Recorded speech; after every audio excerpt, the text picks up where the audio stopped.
عوام جو ہے ہماری وہ خوش ہوتی ہے. تو اور اس میں سے بھی جو دوسرے نمائندے ہیں چھوٹی چھوٹی سنگل پارٹی والے, ان کو بھی الاؤ کیا ہوا ہے. اس کے ووٹ کی کوئی اہمیت نہیں ہوتی, لیکن اہمیت کس کی نظر میں ہوتی ہے کہ جس کو حکومت بنانی ہوتی ہے, وہ حکومت بنانے کے لیے پھر وہاں پہ پیسہ چلے گا. وہ کہیں گے ہم 2 کروڑ 4 کروڑ 5 کروڑ لیں گے اور اس کو جو ہے نا خرید کے پھر اپنی اتحادی بنا لیں گے, پھر اسی طرح دوسرے 2-4 کو توڑ کے اتحادی بنا لیں گے. تو مجھے آپ بتائیے کہ وہ حکومت جو بنے گی وہ کمزور حکومت ہوگی یا مضبوط حکومت ہوگی؟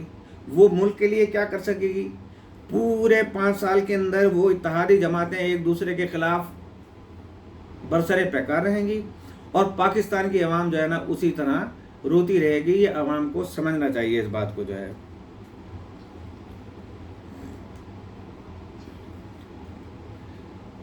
تو نتیجہ عوام کو کیا ملا؟ وہ پھر روتی رہے گی نا. لہٰذا ہمارے ہاں نظام یہ ہونا چاہیے. بھی ترکی میں دیکھیں صدر کا انتخاب ہوا تھا, 1 یا 2 ووٹ کا فرق تھا, انہوں نے دوبارہ ووٹنگ کروائی, اس لیے کہ ابو 51% ایک امیدوار نے لینے ہیں تو وہ صدر بنے گا, ادروائز نہیں بنے گا. اب آپ دوسری طرف آ جائیں, اس کو آپ نے حق دے دیا کہ تم وزیر بن جاؤ, پارٹی بنا لو, حکومت بنا لو. اب بچے نے انٹر کیا, اس کی 45% آئی, کسی کالج میں داخلہ نہیں مل رہا ہے. کسی نے 50% کی, کسی کالج میں داخلہ نہیں مل رہا ہے. کسی نے 80% کی, اس کو ٹیسٹ میں بیٹھنے دیا گیا, انٹری میں اس کو فیل کر دیا گیا. جب اس کا ٹیسٹ ہونے لگا فردر آگے جانے کے لیے, ان کے لیے پاسنگ مارکس کسی کے لیے 60% رکھی ہیں آپ نے, اور 45 والے کو کوئی لیتا ہی نہیں ہے. سمجھے کہ وہ فیل ہے, اس کو کسی کالج میں داخلہ نہیں ملتا, پھر وہ جا کے اپنی مزدوری کرے یا کوئی کام سیکھے یا ٹیکنیکل کوئی کام کرے, یہ نائب قاصد بن کے کہیں کام کرے, ایون یہ کہ گریجویشن تک کو. تو اب مجھے بتائیں کہ ایک عام اسٹوڈنٹ کے لیے آپ 80% اور 70% اور یعنی 80+ وہ انسٹیٹیوٹ اور وہ آرگنائزیشنز ہمارے جو تعلیمی ہیں ادارے, وہ انہوں نے میرٹ رکھا ہے, لیکن ملک کو بنانے کے لیے کوئی میرٹ نہیں. 21,000 والے کو آپ دے دیں, 21% پہ دے دیں, باقی 100% 79% کہاں جائیں گے؟ لہٰذا آزاد گروپوں کو بالکل نہیں کھڑے ہونے کی اجازت ہونی چاہیے کہ بھئی پارٹی اختیار کرو کوئی ایک, اس پارٹی کے اندر جاؤ. اسی طرح ایک سنگل 2 پارٹی والے یہ حکومت بنا نہیں سکتے, لیکن حکومت بنوانے میں مددگار ثابت ہو سکتے ہیں اور خود اپنے کمائی کا ذریعہ وہ پیش کر سکتے ہیں, اور اس سے خوب کمائیں گے. پھر وزارت بھی لے لیں گے, 2 سیٹوں پہ وزارت بھی لے لیں گے وہ, پھر جناب ان کو بجٹ بھی دے دیا جائے گا, فنڈ بھی دے دیا جائے گا. آپ مجھے بتائیں, عوام پھر روتی رہے گی اور کہیں گے حکمران غلط ہیں. حکمران غلط نہیں ہیں, ہم غلط ہیں. ہمیں سوچنا چاہیے, ہمارے غریبوں کو سوچنا چاہیے. میں نے بتایا تھا نا کہ چیئرمین ماؤ زے تنگ سے جب پوچھا گیا تھا کہ آپ کے ہاں یہ انقلاب کس طریقے سے آیا, تو انہوں نے کہا کہ ہم نے جاہلوں سے ووٹ کا حق چھین لیا تھا. دوسری بات, 18 سال کی ایج میں ہم نے ووٹر کو الاؤ کر دیا. ابھی وہ 17 یا 18 سال کا ہونے والا ہوتا ہے, وہ بمشکل تمام پارٹ 1 میں جائے گا گریجویشن کے, یا انٹر کے اندر ہی ابھی پڑھ رہا ہوگا وہ. اس کے باوجود کیا ہوگا کہ وہ پڑھائی اپنی اسٹڈی ختم کرے گا, سیاسی جماعتوں کے پیچھے لگ جائے گا, کہیں جھنڈے لگا رہا ہوگا, کہیں گولیاں کھا رہا ہوگا, کہیں ہلڑ بازی کر رہا ہوگا. کیا نتیجہ نکلے گا؟ پارٹی جیتے یا ہارے, اس کا مستقبل ختم. اب وہ داخلہ نہیں لے سکتا.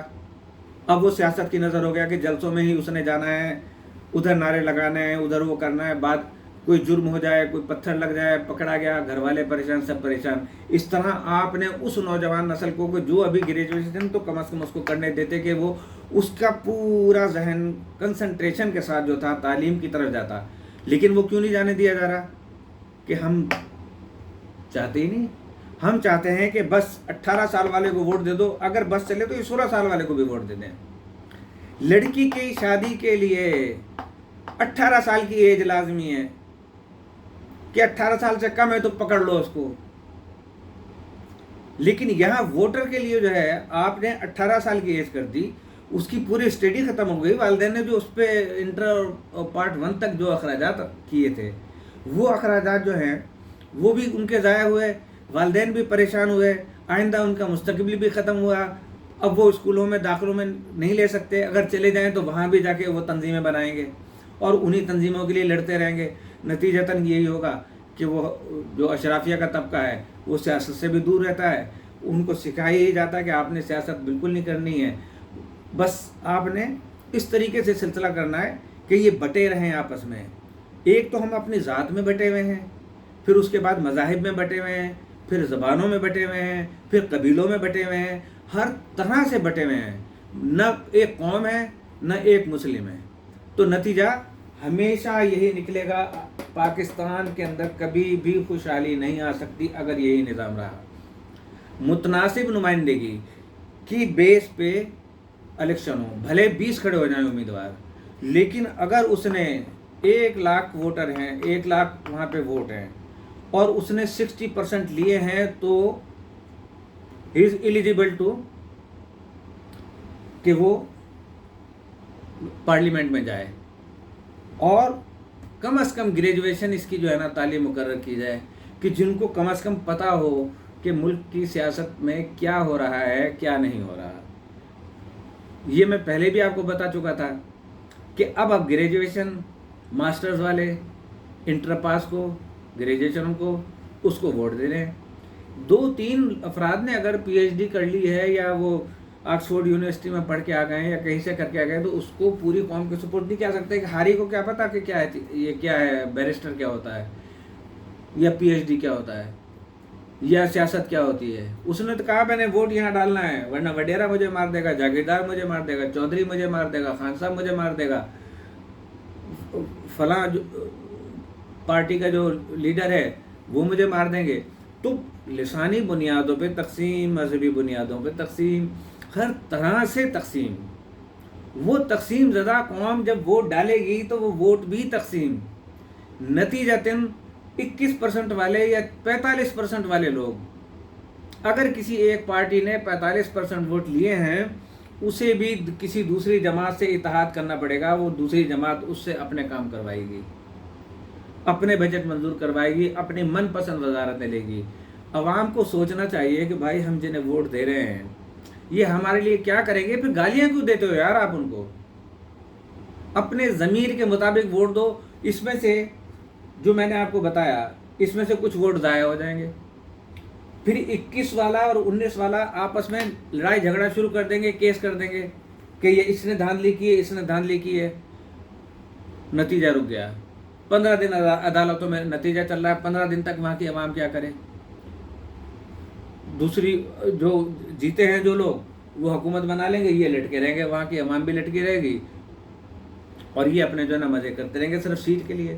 اس لیے کہ سیاست جو ہے وہ ہیروئن سے بھی زیادہ برا نشہ ہے. ملک کے لیے اسلامی جمہوری سیاست وہ ہمارے لیے بہت ضروری ہے اور متناسب نمائندگی بہت ضروری ہے کہ کم از کم 55% جو ہے اس جماعت کے ووٹ ہونے چاہیے تمام ووٹر لسٹ کے مطابق, ٹوٹل آبادی کے نہیں. جو میں نے آپ کو بتایا کہ 10,59,55,409 میں سے اس کا 55% جو پارٹی لے اسے اختیار ہونا چاہیے حکومت ملنے کا, ورنہ وہ پھر دوسرے دن انتخاب کرائیں, تیسرے دن کرائیں, چوتھے دن کرائیں, 5ویں دن کرائیں, کہیں نہیں اتنا خرچہ ہوتا. جب تک کہ اس نتیجے پہ نہ پہنچ جائیں. ہم 5 سال تک آزماتے ہیں کہ بھئی پہلے آزما رہو, چھلنی سے چھنیں گے نا تو پھر دوبارہ دیں گے. 5 سال تک اس کو چھانتے رہے, پھر 5 سال بھئی دوسرے کو چھاننا ہے, پھر اسی نے آ جانا ہے. عوام بیچاری بوڑھی ہو کے مرمرا جاتی ہے, ان کے بچے پھر اسی ڈگر پہ چلتے ہیں, وہی سیاست میں کھیلتے ہیں, وہی سارا کچھ ہوتا ہے. تو جناب عالی میری بھائی آپ سے ہاتھ باندھ کے گزارش ہے تمام احباب سے کہ اس طرف ذرا غور فرمائیں. اگر میں غلط ہوں تو میری اصلاح کریں اور اگر میں صحیح ہوں تو میری تائید کیجیے گا. بہت بہت شکریہ آپ کا. اور میں نے آپ کو بتا دیا. اب اس کے بعد جو ہے میں آپ کو نسخے کی طرف لے کے آ رہا ہوں, اور وہ نسخہ صرف یہی ہے کہ ہمارے گھر کے اندر دار چینی موجود ہوتی ہے. ہر کچن میں دار چینی موجود ہے. اب دار چینی کے اتنے فوائد ہیں اور اللہ تعالیٰ نے